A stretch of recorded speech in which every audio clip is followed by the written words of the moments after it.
Hey everyone, Liz Landine here, your Essential Strategy and Action Coach. It's a beautiful day, although a little chilly and a little windy up here in Mount Charleston, just outside of Las Vegas. Came up for the night just to get away, and it's such a beautiful setting that I wanted to do today's video outside for you. So today's strategy slay tip of the day is suck at something. And I recently read a great book by Karen Rinaldi titled It's Great to Suck at Something. It's right here. The Unexpected Joy of Wiping Out and what it can teach us about patience, resilience, and the stuff that really matters. And it's such a great book, and one that suggests that, we're living in a time where it's all about how hard we work and hustle, and everything is made to look so perfect on social media, and that failure isn't an option, and it's all about more and better and being the best at things, right?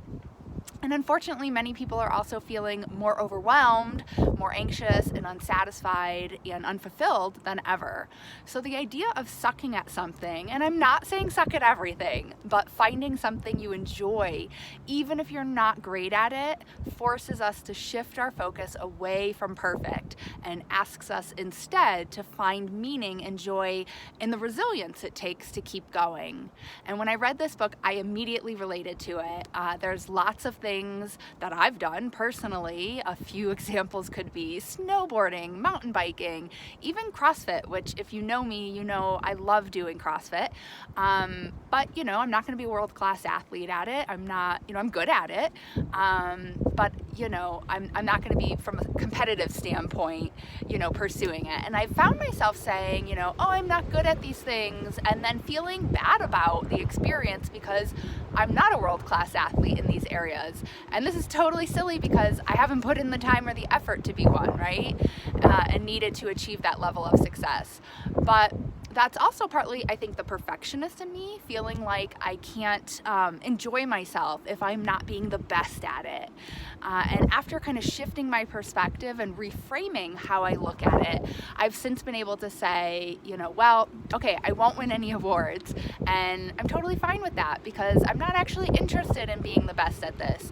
I just want to have fun and enjoy myself, and I want to challenge myself and push myself in new ways that fill me up and get me out of my comfort zone. That's what's really important, and that's what I do every time I go snowboarding or mountain biking or take a CrossFit class. And that's the beauty of it. That's where we learn to grow, and we learn resilience and grit, which is then translated in so many ways in our life and things we encounter. And a perfect example of this is when I hiked the Grand Canyon 2 years ago.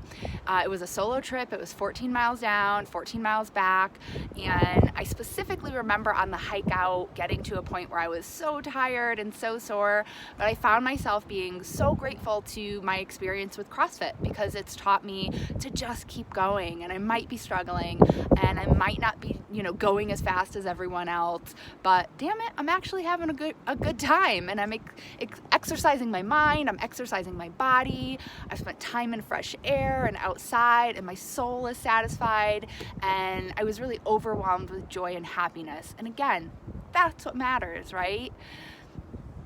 And another example of that is the last time I went snowboarding. I found myself feeling bad because I wasn't, better at snowboarding after years of snowboarding. Not often, but again, I don't do it that much. So makes sense. I'm not going to be that great at it. But once I just said, you know what? It doesn't matter. I'm going to let that shit go and just have fun at the level I'm at.